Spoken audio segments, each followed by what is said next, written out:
Good afternoon. My name is Hassan Kiawu. I'm the Communications Director for the Liberian community of Metropolitan Atlanta called LAMA. Just to give you a short background of myself, I was an Olympic athlete, ran two Olympic Games, Seoul Olympic Games 1988 and the Atlanta Olympic Games 1996. Two world championships, one in Gothenburg and one in Sweden, and then one World Student Games in Fukuoka, Japan, 1995. I was the BBC sports correspondent in Liberia from 1994 to 1996, and also a reporter for the Reuters news agency. Now I'm the BBC North American correspondent, which covers the United States and Canada, so to speak. I'm going to speak on LAMA, what LAMA has done over the years or during the scope of the Civil War. And if you just permit me, give me additional 10 minutes to talk about a little experience that during the Civil War, because I've got a few recommendations here I need to share. And without my short experience, these recommendations may not be forthcoming.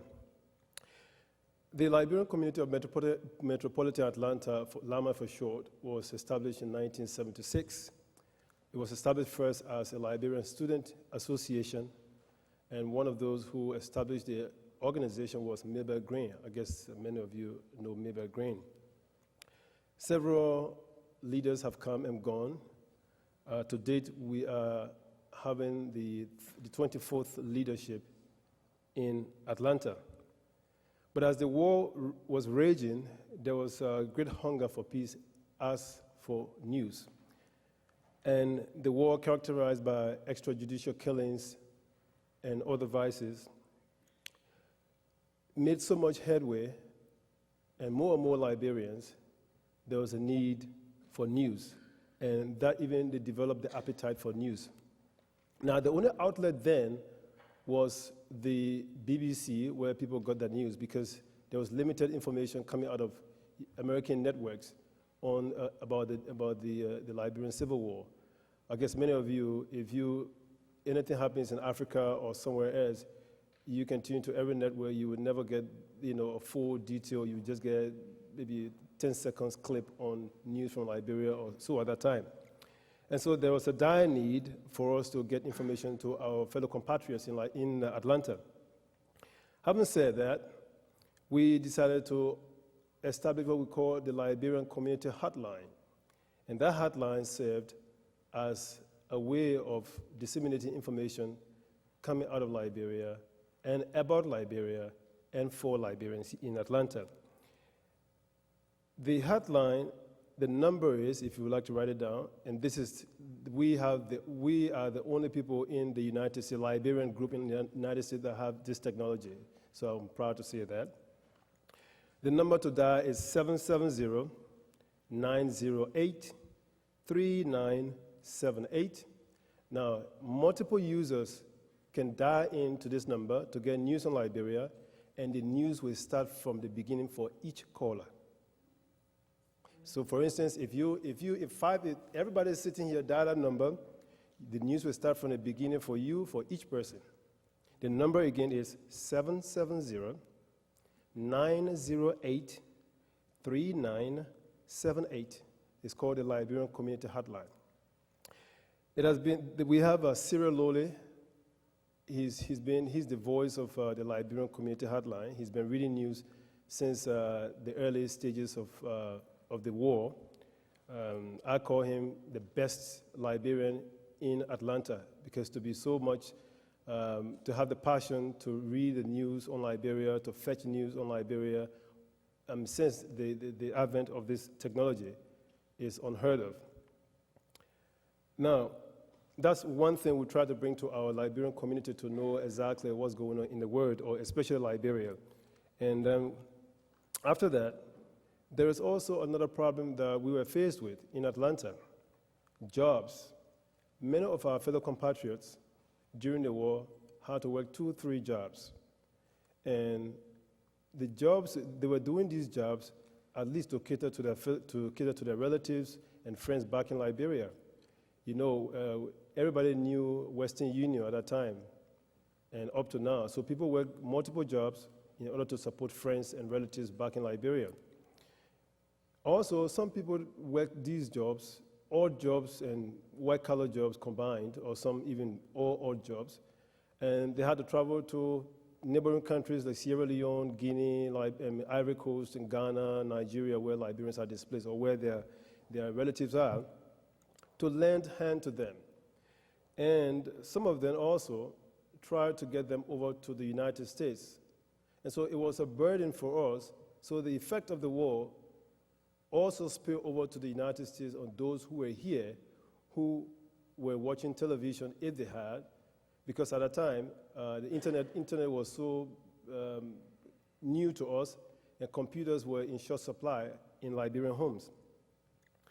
Another thing, again, that burdened the Liberian community was resettlement. We had Liberians coming from Liberia, coming here, and also Liberians fighting for resettlement program for their relatives, sending money to them in the thousands or so on. When I listened to the women that were here before us, they talked about cultural difference between Liberians who come here with the Liberian culture and the system here.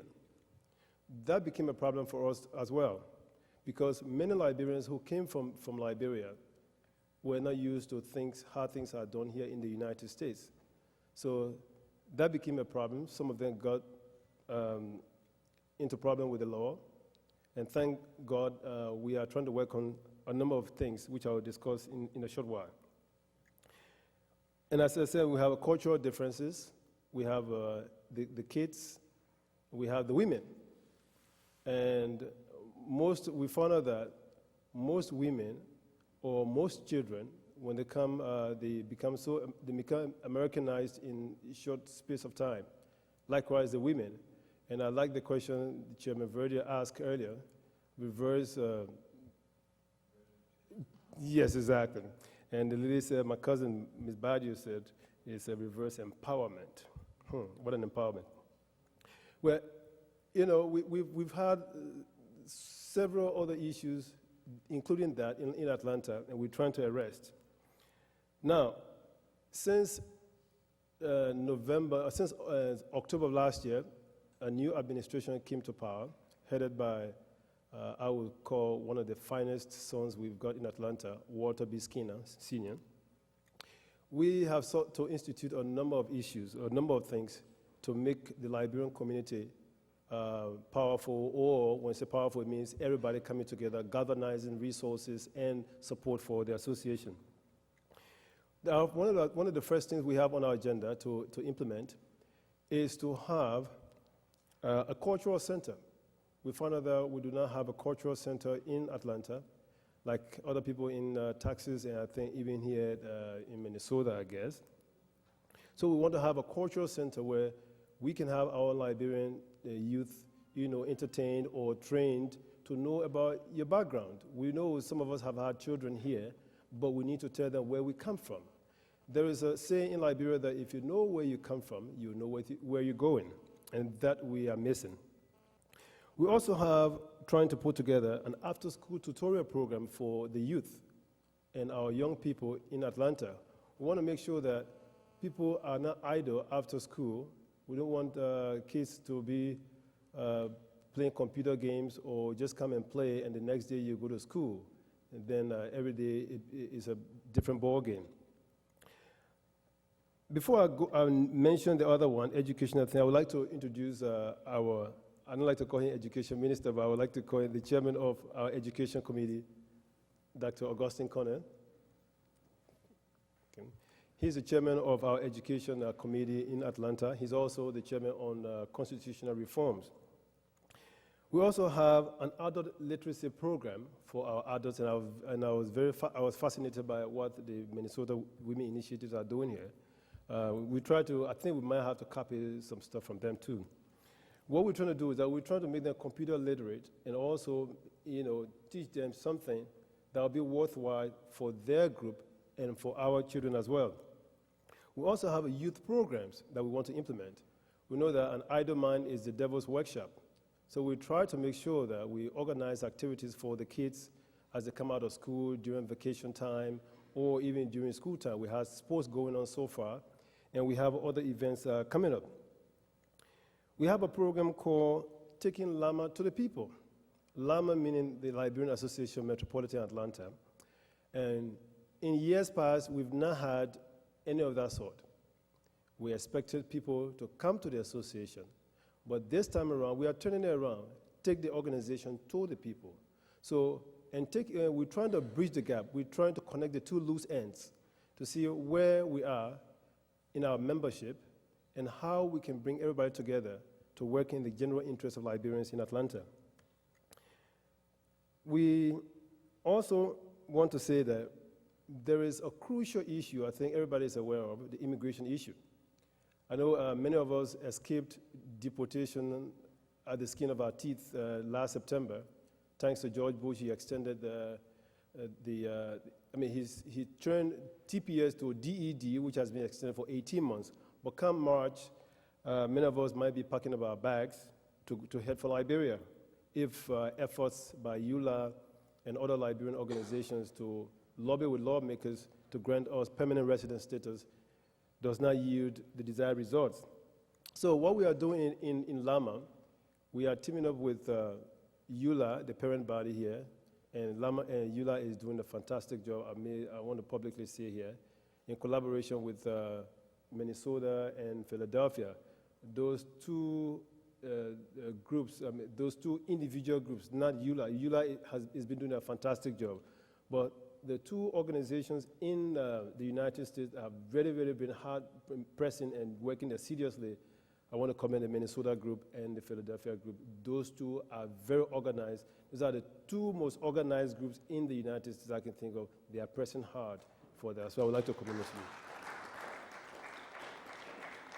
Okay. Now, we also want to get our membership straight in Atlanta. We want to know the demographics. We want to know where we see Liberians in Atlanta, whether they live in which county, how many Liberians, how many women here, how many men there compared to that. And we also want to go to the prisons. How many Liberians are in prison? Oftentimes we forget about Liberians in prison. We figure that Liberians are in prison, or we tend to forget about them.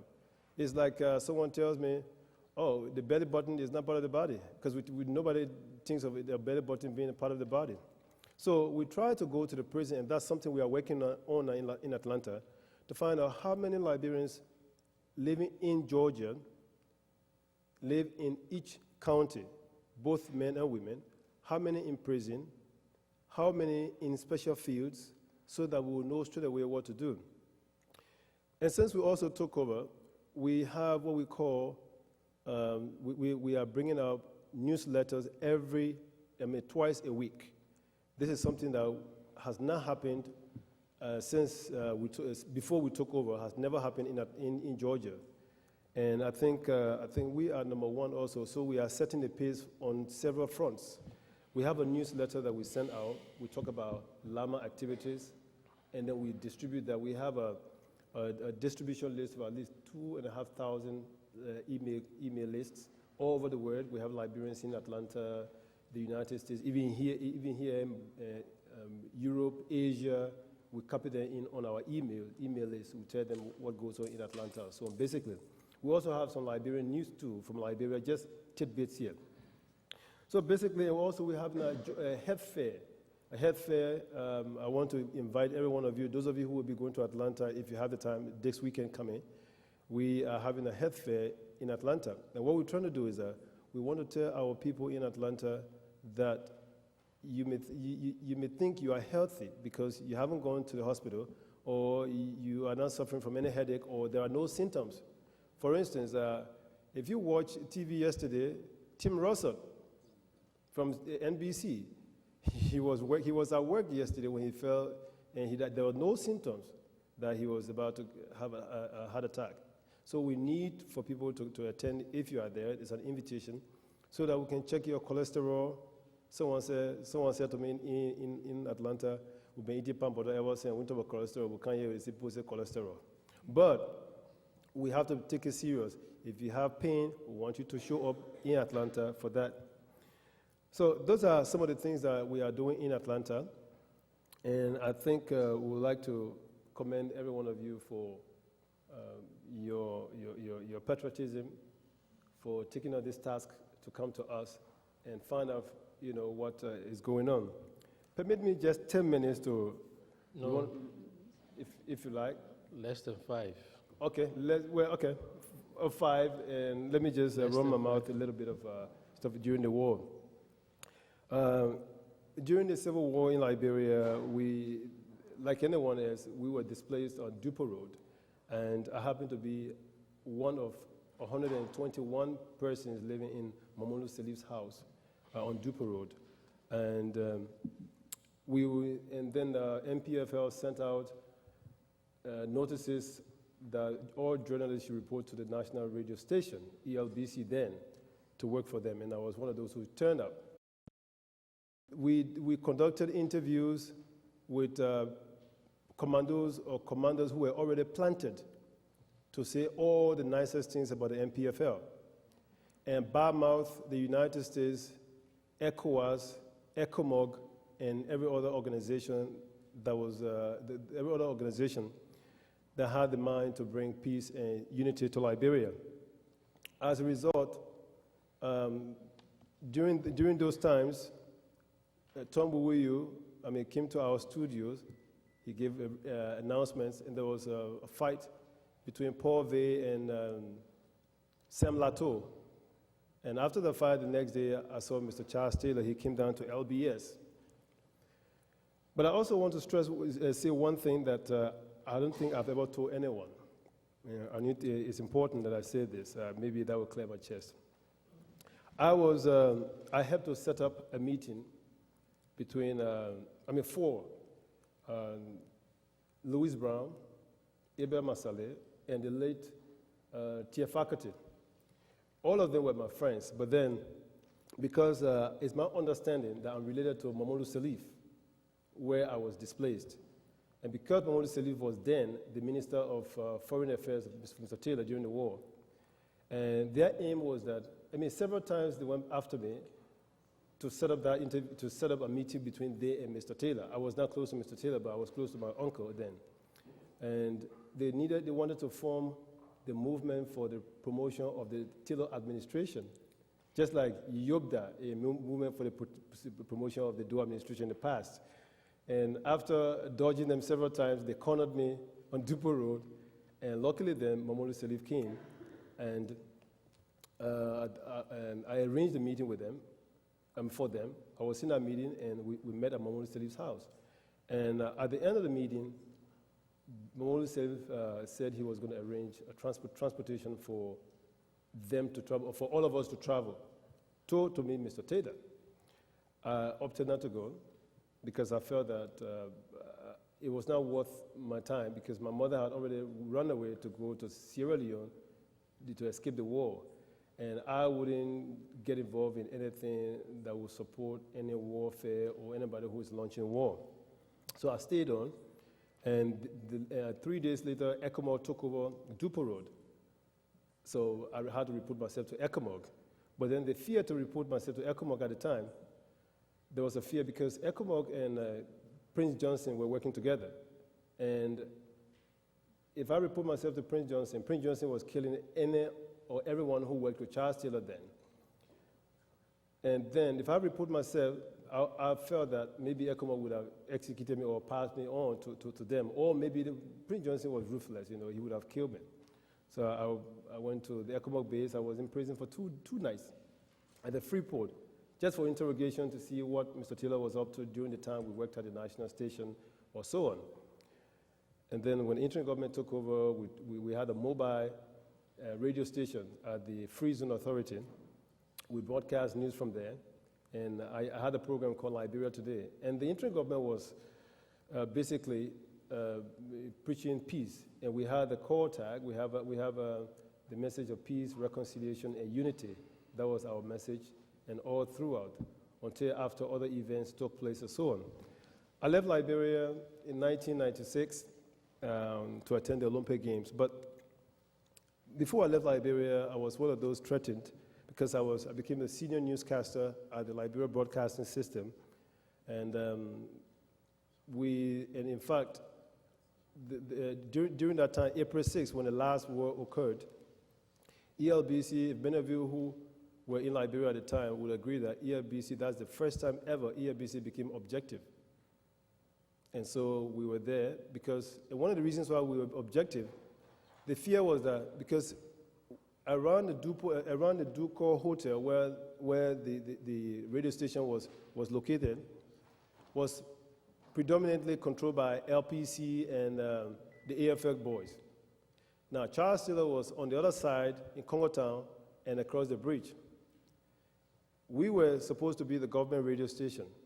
If we said anything wrong about LPC, it's just a drive up to the Duco. So we have to be objective. And so we're very objective. And it was then that I even knew that the US government, even embassies, supported us with fuel oil and food at that time. And that's when I knew that ELBC was objective at the time. One disappointment I have throughout my reportorial duties for the Liberia broadcasting system, and this is important, I need to share with you guys. During Operation Octopus 1992, Mr. Taylor launched what was then known as the unprovoked attack on ECOMOG peacekeeping force positions across Monrovia. And we at LBS, of course, we did not want a propaganda machinery by Mr. Taylor to overshadow what the interim government was doing at the time in ECOMOG. So rather than telling the truth where ECOMOG, where Mr. Taylor's forces were in the suburb of Monrovia, we were rather telling people, go back, Mr. Taylor is just giving propaganda. There's no war somewhere, go back to your various homes, everything is calm. And people went there, they were slaughtered, they were killed by Mr. Taylor during the interim government time. That's my only regret, because you know, I felt that during those times that I read news, that I was sending someone to die. Even though the news was coming out of ECOMOG, or news was coming from the interim government, that people should go, because the interim government was only confined to the Pinsville area. Now, when Mr. Taylor was sending rockets all over the place, people started to come into the city center. So that gave Mr. Taylor leverage. Now, you don't want the rebels to have a propaganda edge over you. So also a peacekeeping force with that much strength to allow the rebels to push you way into the city center did not augur well. So we had to run the propaganda for ECOMOG. We had to run the propaganda for the interim government. So by doing that, we were ourselves helping to kill people. That's my only regret. Now, in terms of recommendation that I have here, my personal recommendation, not of Lama, and I want the TRC and organizers of this forum to take into consideration. The Liberians who took part in the war should be barred from taking public offices. Those who have already taken public offices, Liberians should rise up and tell the people, step down, because I feel that keeping silent has the same effect as giving aspirin to a cancer patient. Also, I would also like to recommend that people who sponsor the war from America should be deported to join the people over there to suffer together. Because I think many of us here have sponsored the war, and we sit here in the comfort in the comfort zone, send other people's children to their early deaths, while our children are here. We eat the burger, we eat the McDonald's, we eat everything, while the people live on leaves. For instance, Mr. Lucenis talked about, Mr. Pei talked about his son urinating for the other one to drink, so that he will recover from his dizziness or whatever state he was in. I almost cried, but it's because of what others who were here raising money to do that. So I think the United States government should take concrete steps to deport them. Those who will fund anything from here, deport them to Liberia. And also, I also have, there was the movie called Iron Ladies of Liberia. I don't know how many of you watched it recently. But in that report, in that video, journalists raised some issue with the president, Madam Sirleaf. Now, how sure are you that these critics of yours, or former rebel leaders or opposition leaders who claim to be making farms, are actually making farms, or if they are not mustering more, they are not creating more muscles to wage war? So we need to look at that keenly to make sure that people are not sent to the early deaths. If the man says he's making farms, we need to monitor them. Another thing again, decentralization of economic and political power. Liberia is, right now, is a landlocked economy. No productive sector is working. And people's take-home pay cannot even take them home.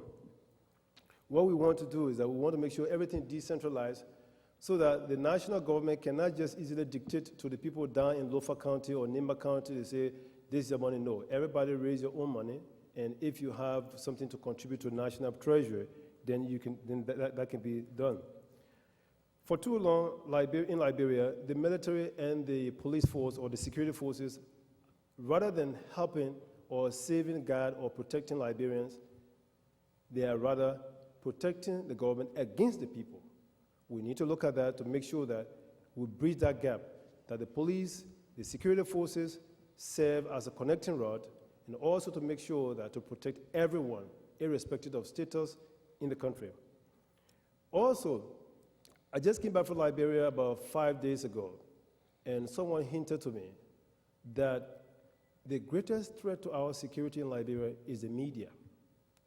I almost tend to agree with them, even though I'm a media personnel too. I saw several things with my own eyes. Everyone who has the available, there's a saying that if the prominent is not available, the available become prominent. There are many people who have become join the list, not journalists, but join the list. Everyone who can read and write, who feel they can read and write, have become journalists. The subject and verb are falling apart, and I think we need to correct that. And I think the PUL, I'm sorry to say I'm a journalist, but the PUL is not doing a good job. Anytime something happens to a media house or somebody has done wrong, they blindly support the media, which is wrong. You can always tell your son, look, you did wrong, and you need to change. Because by giving him blind support, you are creating more wounds and you're creating problems for the society, which should be the watchdog of the society. So the media is doing a bad job. Let me state that. Media is doing a bad job in Liberia. We need to correct that. And lastly, patience. Liberians, we are not patient-minded. That's something, again, I found out in Liberia. We want quick fix solutions. We are never patient. We want everything to come right now. The mentality, I think the minister has a program called Changing Mind, Changing Attitude. I want to believe that maybe I'll be 99 years old before people actually change their mentality, or maybe I'll be dead. But I think it's a good step in the right direction. We need to change our attitudes. People have still not changed their attitudes in Liberia, to be honest with you. People are not patient-minded at all. We need to work on those. Those are my few recommendations that I have here, and I'll take my seat. Thank you very much for the opportunity.